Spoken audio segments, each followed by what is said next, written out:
everyone to LEC Day 2 of the Spring Split 2023, live from Berlin, Germany. We're back, and so is BDS with these banger intro videos. Okay, what do we have today? Wizardry. And bringing in a lion? Are they Gryffindor? Someone gets it. Someone gets it. I'm Laure. I will be hosting today, and I'm joined by the Squatch and the Squatch. Yeah, Matt. I like how we all like suited up today. Even you look normal. So Yeah. hold on. Because this is my chance. Someone didn't get the suit memo today, Yeah, and it I'm sorry, wasn't GB. me. Come on, GB. What's that? You look great, man. You look great. You look fantastic, Thanks for man. showing up. I'm glad to be with I you can guys. leave. Very footloose. It's fine. It's fine. Before we focus on the rest of spring, I want us to take a look back at the Winter All-Pro and talk about some of the players who got there. No surprise, G2 winning the Winter Split, having 3 of the players from the lineup here.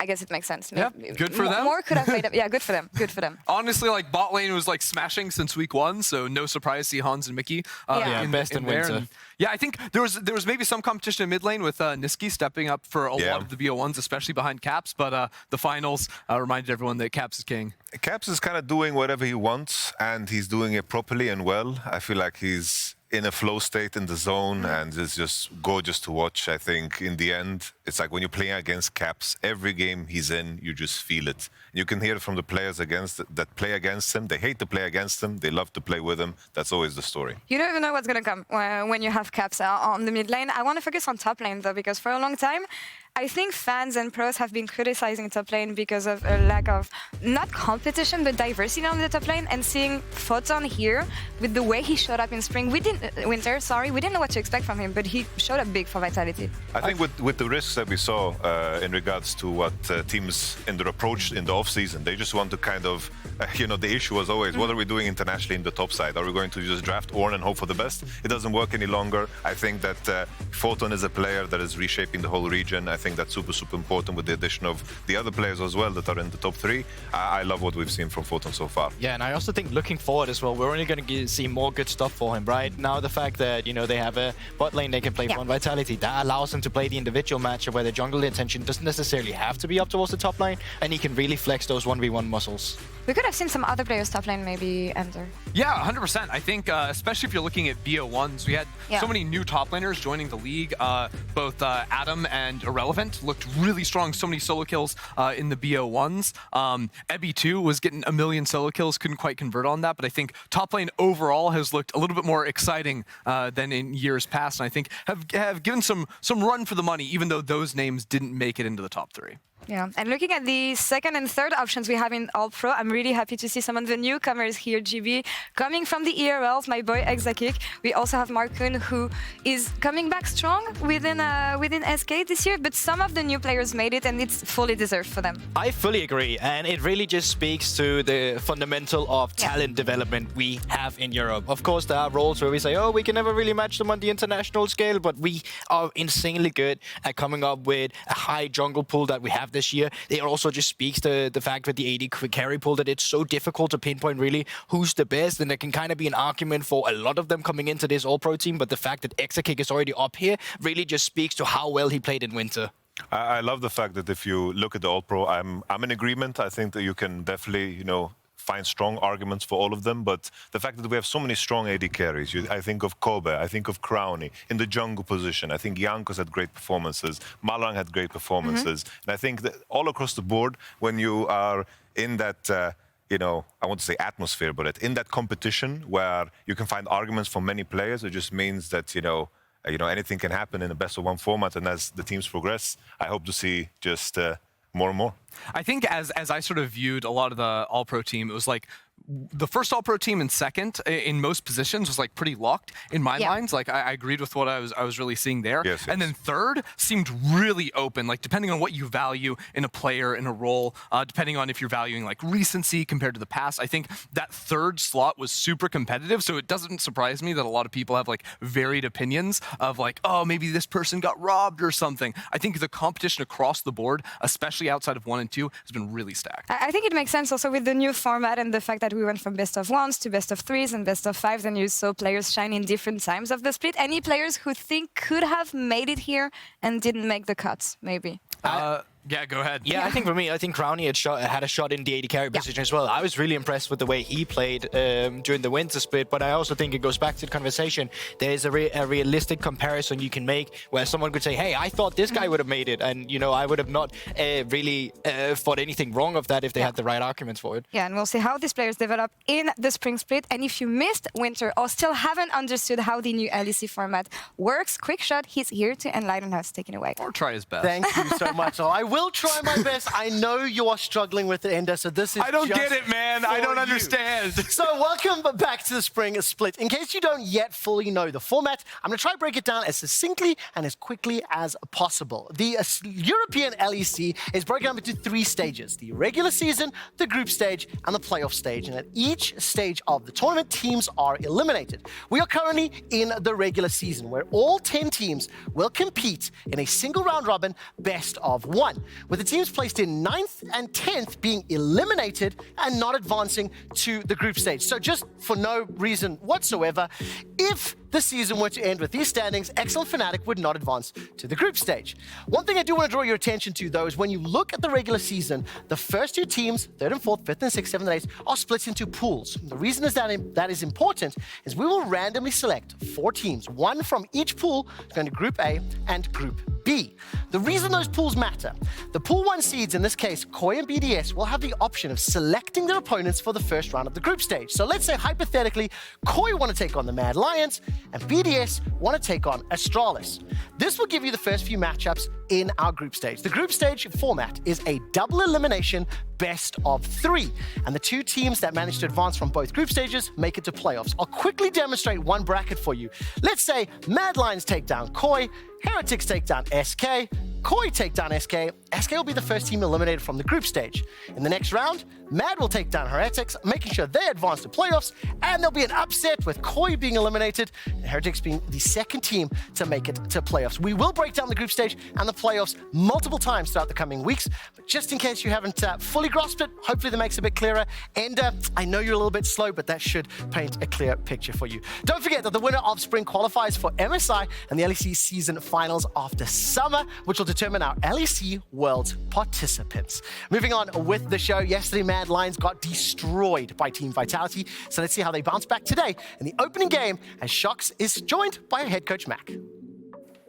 Thank you so much, Trevor. I'm standing by here with Mac ahead of Mad Lions' clash with BDS. Hello, Mac. Thank you for joining me. Hello.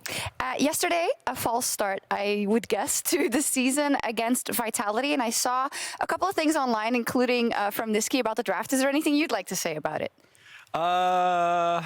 What to say about yesterday's draft? I mean, we've been trying a lot of stuff recently and kind of trying to come into the season being a bit more adaptive and a bit more creative. I think that's been a big focus for us coming into the split. Yesterday didn't end up adapting and creating super well. We kind of created a monster, I think. No, but I mean, shaped monster. Yes, yes. No, but I mean, there are a lot of things that went wrong yesterday outside of just draft. I think you can see that from inside the game as well. So yeah, it happens. I mean, this season is a bit crazy in terms of how breakneck speed everything is, and we were talking about it with Yamato yesterday. That it seems like as a coach and as a team, you need to have so much in your back pocket before the season starts to be able to adapt, as you say. How have you been finding the fact that there doesn't seem to be any off time, and it's just going so incredibly fast with more games? It does feel very fast, for sure. I mean, there's a trade-off, right? Because you get more experience playing on stage. I think we played something like, I don't know how many games it is already this year, but I think I'm pretty sure it's more than we played this time last year in like July. Like we played more games than we had played in July last year, which is crazy. So there's a trade-off there in terms of the stage experience that you get, which is a great thing for kind of leveling up your team. But on the other hand, training is like a zero-sum game. You know, you only have a limited amount of time that you can put into like whatever concept it is, whether that's adapting or getting better at level 1s or getting better at like fundamentals on the game or developing set piece plays, right? So you take more time adapting when it's this fast-paced and less time learning, but you make up for some of it with more stage games. So swings and roundabouts. How effective do you feel you've been with that practice? I think decently effective. I mean, more effective than our scrim practice, which is another thing that we're working on and I think has been improved this spring. And I think that kind of shone through with the Mad Lions in winter so far, right? Like, I think it's fair to say that we've had like, moments of greatness and shown that we can be a top team. And we've also shown that we can be very inconsistent. And that's something that we need to address through practice, as well as, becoming more creative, becoming more innovative, making sure we have better drafts, like shoring everything up, as well as becoming a better team fundamentally.